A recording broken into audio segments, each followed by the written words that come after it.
আসসালামু আলাইকুম সুপ্রিয় শিক্ষার্থী ভাই বোনেরা, কেমন আছো তোমরা? আশা করি তোমরা অনেক ভালো আছো। শিক্ষার্থী ভাই বোনেরা, আজকে আমি তোমাদের সাথে কিছু গুরুত্বপূর্ণ গণিতে 100তে 100 পাওয়ার কিছু জাদুকরী কৌশল তোমাদের সাথে শেয়ার করব। তো চলো আমরা কথা না বাড়িয়ে আমরা আলোচনাটা শুরু করি। তো প্রথমে তোমাদেরকে বলি যে গণিতে কিভাবে অল্প পড়ে বা একটু টেকনিক্যালি পড়েও যে 100তে 100 পাওয়া যায় সেই বিষয়টা নিয়ে আমি তোমাদের সাথে কথা বলবো, ঠিক আছে? তো চলো দেখি আমরা। তো প্রথমে আমরা আগে দেখি যে টোটাল গণিতে কয়টা বিভাগ আছে একটু বোঝার চেষ্টা করি। তো টোটাল গণিতে বিভাগ আছে 4টা। একটাকে আমরা বলি বীজগণিত, ভালো করে বোঝো। একটার নাম হচ্ছে বীজগণিত, হ্যাঁ, এটাকে আমরা ক বিভাগ বলি। বীজগণিত ক বিভাগ। বীজগণিতকে কি বিভাগ বলি আমরা? ক বিভাগ। তারপর একটা আছে জ্যামিতি, ভালো করে বোঝার চেষ্টা করো। নাম কি? জ্যামিতি। এই জ্যামিতি বিভাগকে বলি আমরা খ বিভাগ। তুমি অল্প কিছু অধ্যায় টেকনিক্যালি খুব ভালো করে পড়েও তুমি কিন্তু ইজিলি কি করতে পারবা, 100তে 100 মার্ক পাওয়া সম্ভব, ঠিক আছে?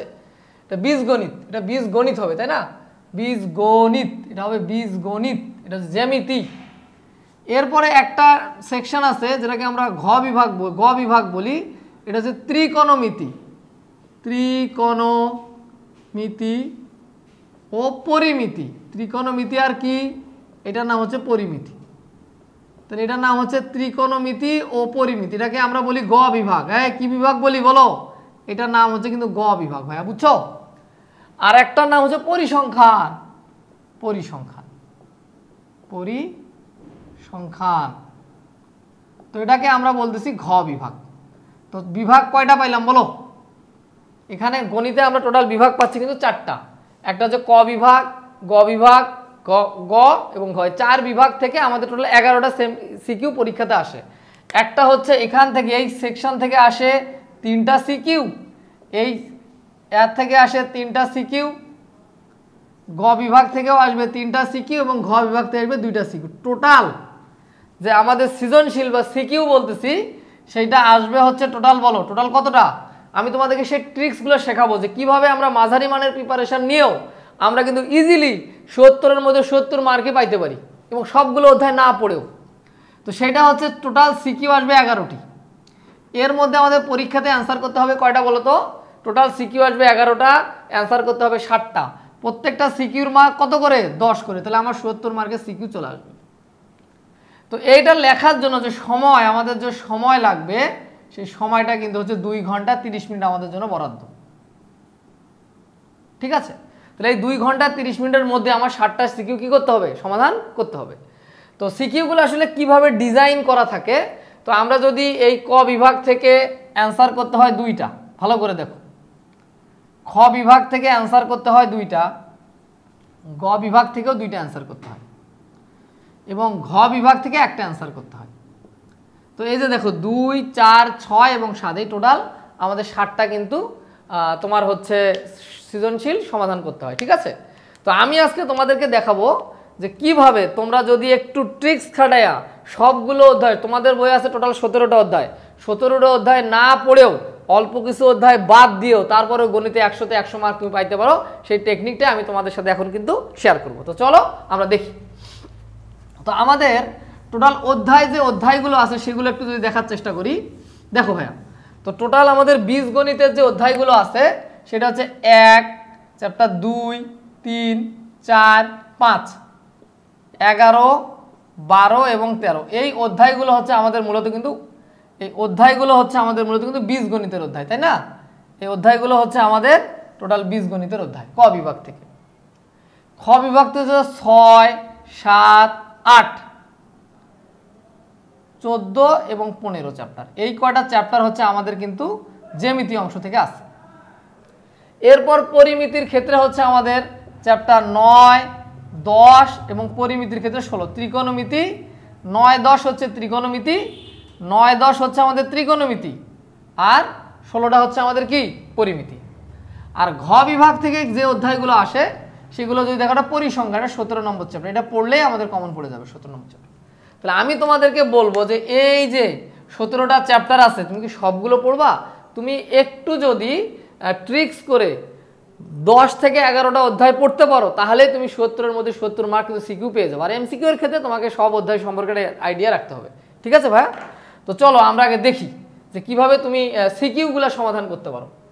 তো একটু টেকনিক্যালি যদি দেখো, এইখান থেকে কিন্তু একটা সিকিউ অ্যান্সার করাই লাগবে, একটা সিকিউ। তাহলে আমি যদি সিকিউ এর ক্ষেত্রে একটা সিকিউ এর জন্য আমি যদি চ্যাপ্টার 17টা পড়ে ফেলি, তাহলে আমার একটা সিকিউ, বাংলা লিখে ফেলি, তো আমার একটা সিকিউ চলে আসবে চ্যাপ্টার অধ্যায় কত থেকে? 17 থেকে আমার কিন্তু একটা সিকিউ চলে আসবে। এরপরে আমি যদি একটু টেকনিক্যালি কাজ করি, চ্যাপ্টার 9 এবং 10 যদি তুমি ভালো করে পড়ো, তো তুমি দেখবা যে যদি তুমি তোমার বিগত সালে কোশ্চেনগুলো দেখো যে 10-এর সাথে 9 এই দুটো মিলে 2টা থাকে, এখানের সাথে মিলে একটা থাকে, তো টোটাল এই 3টা থেকে 3টা সিকিউ থাকে। তো আমি যদি 9 এবং 10 চ্যাপ্টার 9 এবং 10 যদি খুব ভালো করে পড়ি, চ্যাপ্টার 9 এবং 10, তাহলে আমি দেখবো আমার 2টা সিকিউ কিন্তু ইজিলি কি পড়ে গেছে, কমন পড়ে গেছে। তাহলে এইটা না পড়লেও কিন্তু আমাদের চলবে।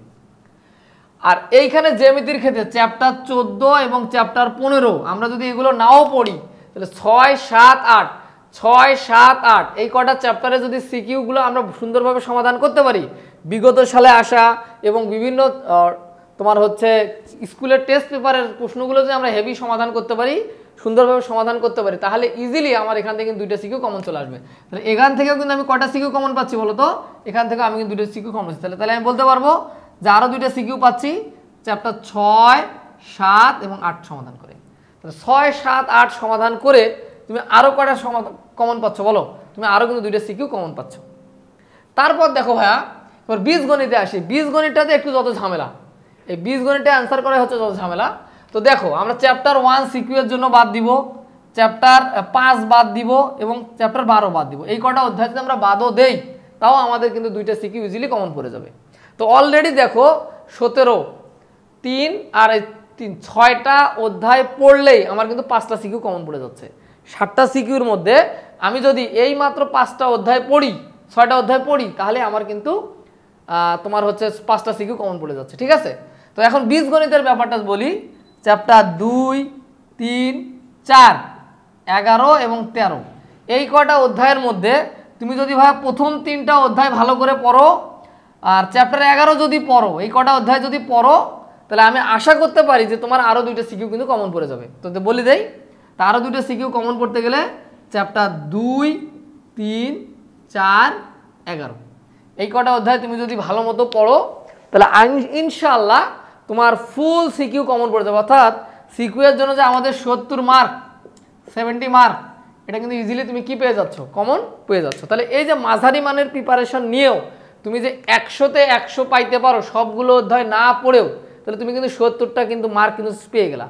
এখন এমসিকিউ এর ক্ষেত্রে ভাইয়া এমসিকিউ তো কোনো স্পেশাল কোনো কিছু নাই। তো আমি আমার চ্যানেলে তোমাদের এমসিকিউ এর উপরে স্পেশাল কিছু ক্লাস আপলোড করছি। তো তোমরা যদি সেই ক্লাসগুলো দেখো, আর ওখানে আমি সব টাইপের একটা অধ্যায়ের মধ্যে যত টাইপের এমসিকিউ আছে সবগুলো সমাধান করার চেষ্টা করেছি। ঠিক আছে? এবং পরবর্তীতে যদি এমসিকিউ আসে, তাহলে ওই রকমের বা একটু ডাটা চেঞ্জ হয়ে ওই টাইপের এমসিকিউগুলো কিন্তু পরীক্ষাতে চলে আসবে। তো আমি চেষ্টা করেছি তোমাদের সাথে যে এমসিকিউগুলো কীভাবে সমাধান করতে হয় সেগুলো বিস্তারিত আমাদের চ্যানেলে কিন্তু দেওয়া আছে। আর এমসিকিউর আরেকটা ব্যাপার বলি, টোটাল এমসিকিউ কিন্তু পরীক্ষাতে আসে, এখানে দেখো একটু ভালো করে, টোটাল এমসিকিউ পরীক্ষাতে আসে কিন্তু ভাইয়া 30টা। সময় কয় মিনিট? 1 মার্ক করে 30 মিনিট সময়। তো এর মধ্যে ভালো করে দেখবা 30টার মধ্যে 15টা এমসিকিউ আসে যেগুলো ক্যালকুলেটর দিয়ে সলভ করা যায়, ক্যালকুলেটর দিয়ে ইজিলি সলভ করতে পারবা।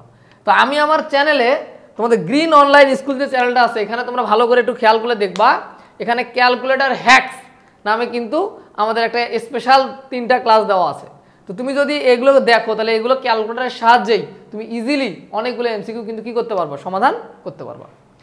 তো তোমাদের অনেক বেশি চিন্তা করার কারণে, তাহলে এই যে তুমি যদি এমসিকিউ এর জন্য একটু ভালো করে প্রিপারেশন নাও, আর এই যে মাত্র 1, 2, 3, 4, 5, 6, 7, 8, 9, 10 এই যে 17টা চ্যাপ্টারের মধ্যে 10টা চ্যাপ্টার যদি তুমি ভালো করে পড়ো, তাহলে আশা করি তোমাদের কোনো সমস্যা হবে না। প্রথমে যে কাজটা করবো ভাইয়া, প্রথমে আগে সূত্রগুলো পড়ে নিবা। এই কটা চ্যাপ্টারের আগে সূত্রগুলো সুন্দর করে পড়ে নিবা।